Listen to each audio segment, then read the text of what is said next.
Today, April 27, we step back into one of the most emotional afternoons the game has ever known.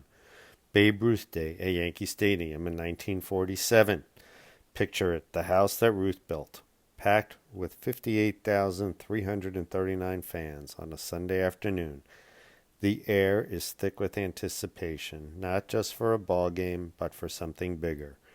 Baseball's greatest legend, the Sultan of Swat himself, is dying.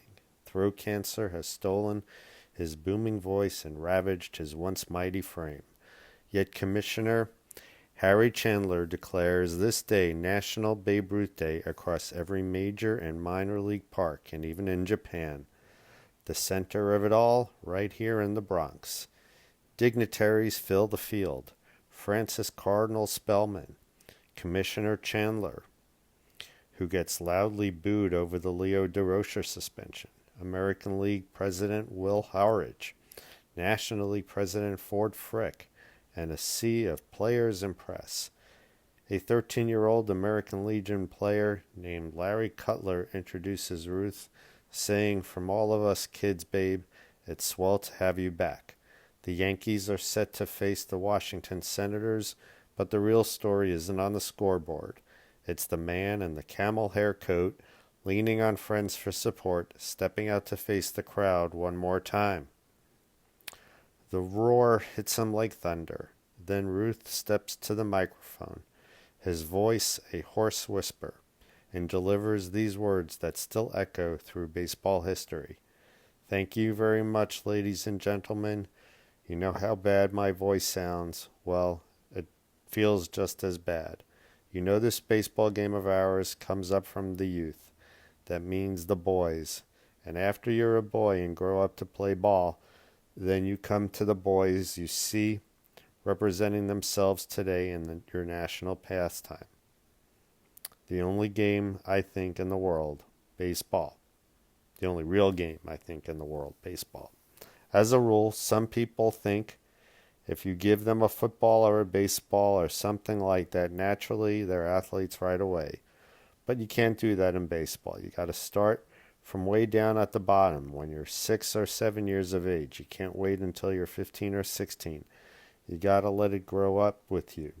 And if you're successful and you try hard enough, you're bound to come out on top, just like these boys have come to the top now.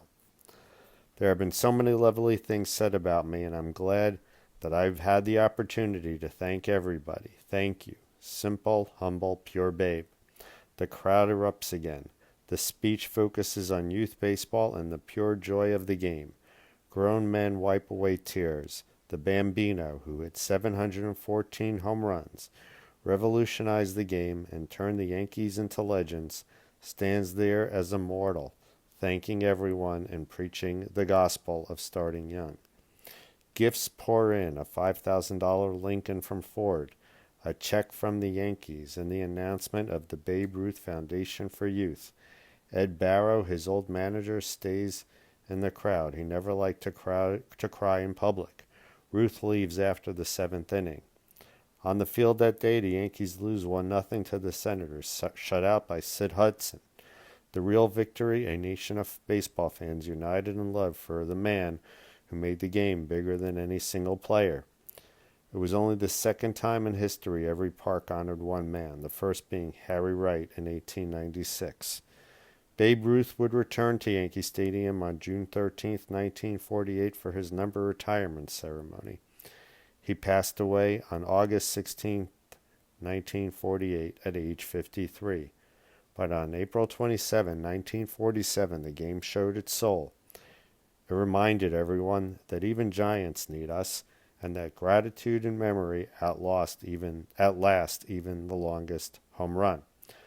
So on this April 27th, wherever you are, whether you're flipping on a game, cracking open a scorecard, or just smelling that old leather glove in your closet, raise one to the Babe, the Sultan, the Colossus, the man who built the house we still play in. This has been Dates with Destiny. I'm Mr. Baseball. Keep smelling the game, folks. We'll catch you tomorrow. Play ball.